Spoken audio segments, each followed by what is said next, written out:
How you doing, everybody? I'm Brandon Justice with EGM, and I am here with the masters of all things arcane, the co-creative directors behind Dishonored, Mr. Rafael, Colantonio, and Harvey Smith. And these guys are putting something special together. Dishonored is one of the most exciting things I've seen in years. Tell us what it's like to have the opportunity to put an original IP like this together.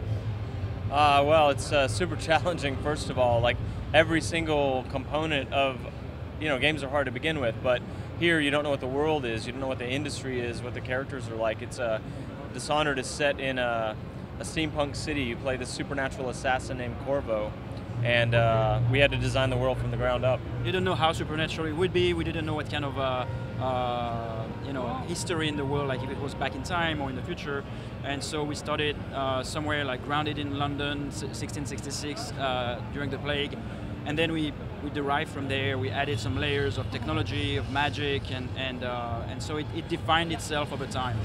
We also have a style of player-paced gameplay where we sprinkle things through the world that the player can ignore or eavesdrop on or read, listen in for, additional details that they can absorb. And this is kind of a trick we learned from the Ultimas actually a long time ago.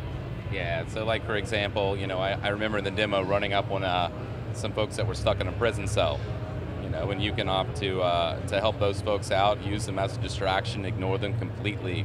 And again, that gives you that sense of being grounded. Even though the game is an open world, you still feel like it's full of possibilities. Raph and I are both very much into that over-connected world thing, a very cohesive world where people allude to other parts of the city that you're going to explore later, and they give you little bits of background so that slowly you absorb it all. But really, we have our lead designer, Christophe Carrier, and lead technical designer, Ricardo Baer, who worked on other games similar to this in the past, and they're both very much into this as well. So the whole level design team is trained in this way.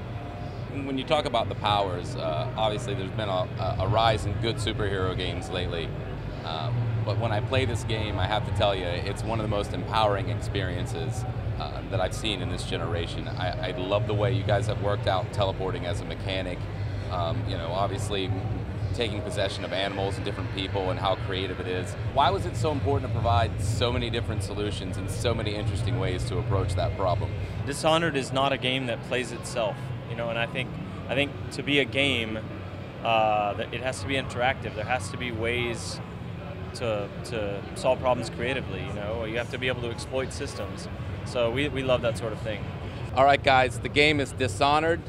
Fans of assassinations, superpowers, and possessing, tiny rats and creeping people out should definitely check this game out. But beyond that, it's a beautiful world, incredible experience, and for people who like a challenge, there's really going to be nothing else like it this fall. So be sure to check it out.